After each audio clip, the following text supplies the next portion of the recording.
sommes une organisation à vocation environnementale qui œuvre en RDC, pratiquement dans 4 provinces déjà. Et nous focalisons notre attention sur la restauration des milieux dégradés. Et en dehors de ça, il y a beaucoup d'autres activités que nous développons dans le cadre de la recherche scientifique, l'agroforesterie et consorts.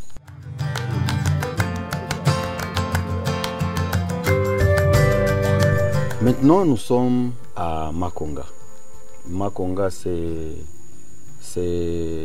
un site qui a été ciblé par SOS Nature pour développer des activités de reboisement.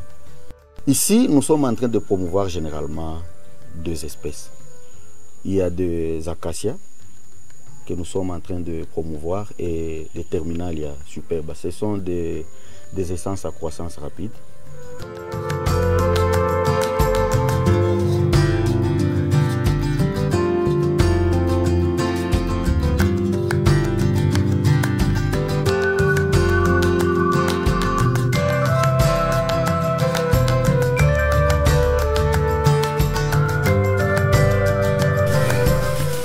Kimbuluma, activiste de SOS Nature. Et là, je suis sous la canopée de Acacia auriculaformis, une espèce exotique qui vient de l'Australie.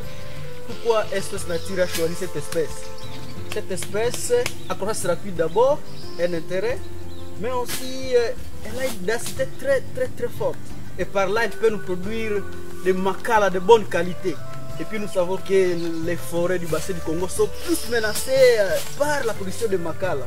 Et quand SOS Nature choisit cette espèce pour produire le macala, avec sa croissance rapide, je pense qu'on va trouver une solution à la dégradation de la forêt par le macala quand on va produire le macala avec cette espèce. Et donc c'est un bon choix pour SOS Nature. Voilà. Donc c'est comme ça, c'est pour cette raison que SOS Nature a choisi cette espèce dans cette plantation. Étant donné que les forêts disparaissent à cause de la production de macala. Et si cette espèce croît rapidement, donc à 5 ans, on peut produire de gros arbres et produire des macala de bonne qualité. Parce que cela va diminuer la pression aux forêts naturelles pour la production de macala, car on va produire le macala avec cette espèce qui croît beaucoup plus rapidement.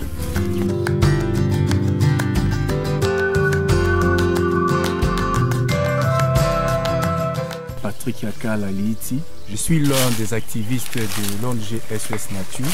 Je suis botaniste de formation. L'espèce devant laquelle je me tiens ici, c'est une espèce de la famille des Combretacées qui s'appelle Terminalia superbe. Au sein de notre site ici, elle fait partie des espèces qui présentent beaucoup plus d'individus. Donc on en trouve un peu dans une grande étendue de notre site. Mais aussi, une autre importance de notre espèce ici, c'est qu'à partir de son bois, on peut produire de bois d'œuvre de très bonne qualité. Mais aussi, les branches ici qui tombent à mesure que notre arbre évolue en taille sont régulièrement utilisées par les populations localement ici comme bois de chauffe. Je m'appelle Jean Didier Agboukem. Je suis activiste de SOS Nature, actuellement ingénieur qui contribue au reboisement du site Makonga.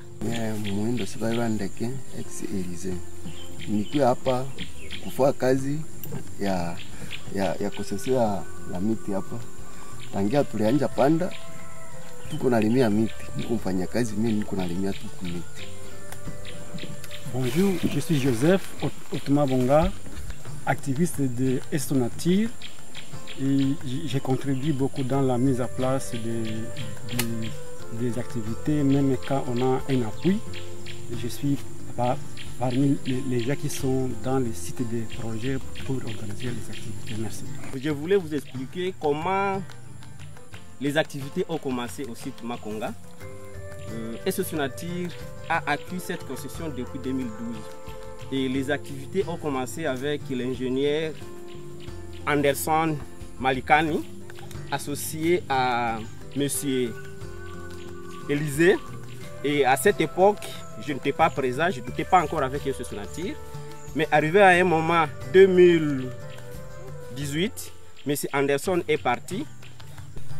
SOS Nature est une organisation qui a un leadership assez fort. Le professeur Jean-Rémy Makana est une grande personnalité dans le domaine de l'environnement. Il a joué pendant plusieurs années le rôle du président du conseil d'administration de SOS Nature. Avec son sens d'amour pour le travail et sa détermination, il a réussi vraiment à rendre dynamique la structure à travers la mobilisation des activistes. C'est un élément très important. Et à partir de là, c'est M. Joseph qui avait fait le relève de M. Anderson. Quelques mois après, M. Joseph a été occupé autrement. Et c'est à partir de là que moi je suis arrivé dans le site Makonga. Makonga, c'est au fait le prolongement du quartier ou de la partie Simestan. C'est dans la commune Kisangani. Et d'après les informations ou l'histoire, Simestan était un coin où les gens s'approvisionnaient en fruits. Il y avait beaucoup de fruits, d'après ce que nous avons appris, selon l'histoire. Les gens s'approvisionnaient en bois de chauffe à Simestan pour ravitailler les communes qui sont proches, comme les communes de Kabondo et consorts. Et à un moment donné, les ressources ont été extrêmement utilisées et les ressources se sont épuisées. Et au fait, SOS Nature n'a pas de partenaire financier qui finance ces activités. Ce sont en fait des activités qui sont en train d'être développées avec les fonds propres de l'organisation, avec l'appui direct des activistes que nous sommes. Et chacun apporte son morceau de bois pour que le feu brûle plus haut. Et donc, des activités dans les plantations sont réalisées pratiquement par nous, aidés par la communauté locale.